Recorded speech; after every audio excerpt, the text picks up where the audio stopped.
வாழ்க வையகம், வாழ்க வையகம், வாழ்க வளமுடன். குரு வாழ்க, குருவே துணை. அன்பர்களே, நேற்றைய பதிவிலே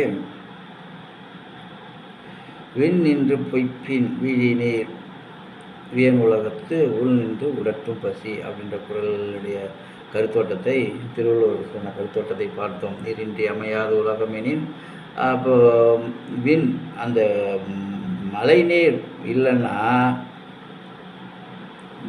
விரிநீர், கடல் எவ்வளோ பரந்த கடலாக இருந்தால் கூட அதில் இருக்கும் நீர் நிலப்பரப்பிலே சென்று பாயாமல்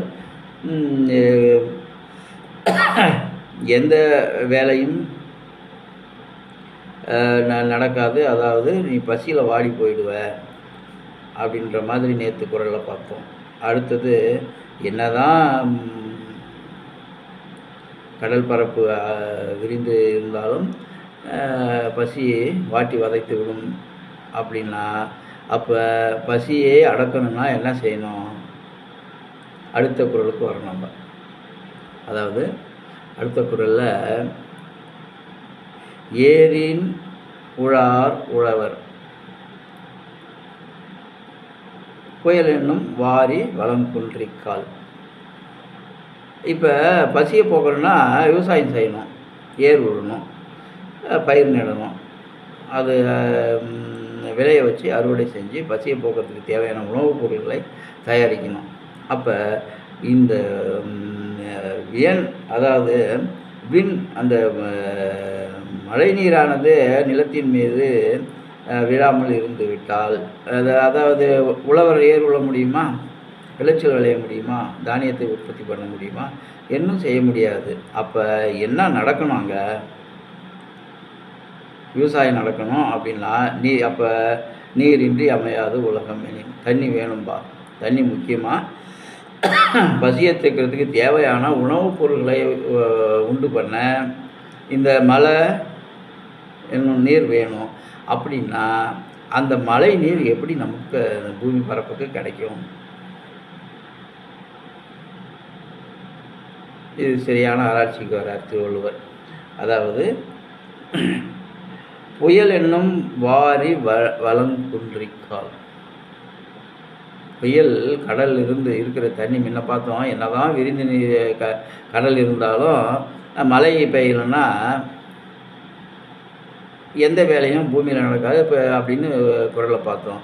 அந்த கடல் நீர், இந்த அடுத்த குறளில் சொல்கிறாரு, அந்த கடல் நீரானது புயல் வடிவத்திலே நீரை ஏற்றி நிலப்பரப்பு முழுவதும் நனைய செய்யும் வித்தை நடக்கணும் அங்கே. அப்போ அது நடக்கலைன்னா என்ன ஆகும்? உழவு தொழில் நடக்காது, பசி தீராது. அந்த கருத்தில் ஏரின் ஆர் உழவர் புயல் என்னும் வாரி வளம் குன்றிக்கால். அந்த புயல் அப்படின்னு எதிலிருந்து வாழணும்? அந்த கடல் இருக்கிற தண்ணியை வாரி வானத்தில் ஏற்றி புயலாக அது மேகமாக மாற்றி நிலப்பரப்பிற்கு தண்ணீர் கொண்டு வந்து ஊற்றணும். அப்படி தண்ணீர் இறைக்கலைன்னா வளம் குன்றி போயிடும்பா. அப்போ பசியை தீர்க்கணும், அது விவசாயம் நடக்கணும் அப்படின்னா புயல் என்னும் அந்த மலை பூமி பரப்பு ஃபுல்லாக வாரி இறைக்கணும். அப்போ தான் இந்த பூமி தலைக்கும், உயிரினங்கள் பசியாரும், உழவு தொழில் சீரமையும். அப்படி இல்லைன்னா ஒன்றும் செய்ய முடியாது. அதனால் நீர், இப்போ அடிக்குறளுக்கு வந்து நீர் இன்றி அமையாது உலகு. அது அப்போ நீர் அமையணும் அப்படின்னா புயல் என்னும் அந்த மழை நீரானது பூமியின் மேலே தேவையான அளவு பொழியணும், மழை பொழியணும். அப்போ மழை பொழியணும்னா புயல் அடிக்கணும். யோசனை பண்ணிக்கணும். சாதாரண பருவமழை தேவையில்லை. பருவமழையால் ஒரு இடத்துல பெய்யாத போகும். புயல் அப்படின்னா பரவலாக எல்லா பூமி மட்டத்திலையும் மழை பொழியும் அப்படின்ற ஒரு விஷயத்தை திருவள்ளுவர் அந்த காலத்திலே தெளிவாக அறிஞ்சிருக்கிறார்.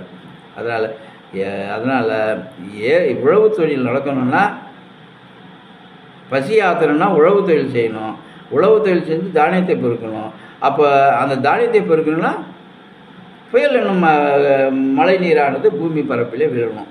அப்படி இருந்தால் தான் நம்ம பூமி வளம் குன்றாது இருக்கும். இல்லைனா வளம் குன்றி போகும். ஒரு வருடம் பசியில் கம்மி ஜாஸ்தி இருக்கிறத சாப்பிட்டுட்டு இருக்கலாம், 2 வருஷம் இருக்கலாம், 3 வருஷம் இருக்க முடியுமா?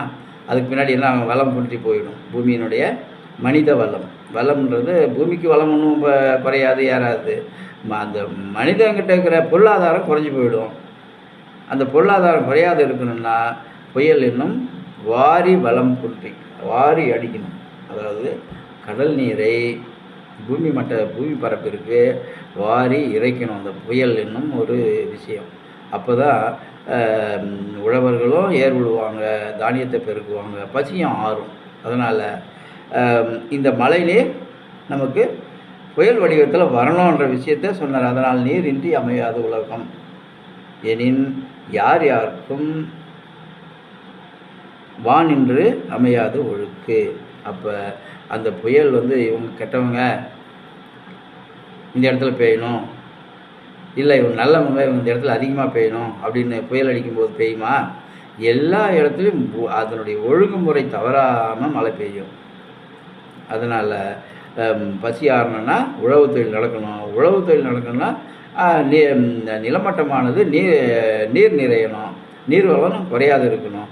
அப்போ தான் பூமியினுடைய வளம் குன்றாது இருக்கும் என்ற விஷயத்தை நமக்கு நாசுக்காக ஒரு 1.5 அடியிலே இந்த வான் சிறப்பு, வான் சாதாரண வான்களப்பா, அந்த மழை இல்லைப்பா, இது எல்லா விஷயத்துக்கும் நமக்கு உதவியும். அது இருந்தால் தான் நம்மளால் வாழ முடியும், உணவு உண்ண முடியும். இல்லைன்னா பசியில் வாடி போயிடுவேன், நம்மளுடைய வளமும் குறைஞ்சி போயிடும் அப்படின்னு சொல்லி இந்த குறளின் விளக்கத்தை ஒரு 1.5 அடியில் நமக்கு எடுத்து கொடுக்குறார். அதாவது வான் சிறப்பு இது இப்பேற்பட்ட சிறப்பு வாய்ந்தது. அதனால் இந்த வான் எனக்கு உனக்கு இல்லை நல்லவன் கெட்டவன் இல்லை அந்த இடத்துல தான் பெய்யணும் இந்த இடத்துல தான் பெய்யணுன்ற மாதிரிலாம் பெய்யாது. இது ஒழுங்குமுறையாக பூமியின் மேற்பரப்பிலே எல்லாருக்கும் சமமாக மழை பொழியும். அதனால் இந்த மழை நீரை முறையாக பயன்படுத்தி உழவு தொழிலை மேம்படுத்தி வாழ்வோம் என்று கூறி இந்த குறளின் விளக்கத்தை நிறைவு செய்கிறேன். வாழ்க வளமுடன்.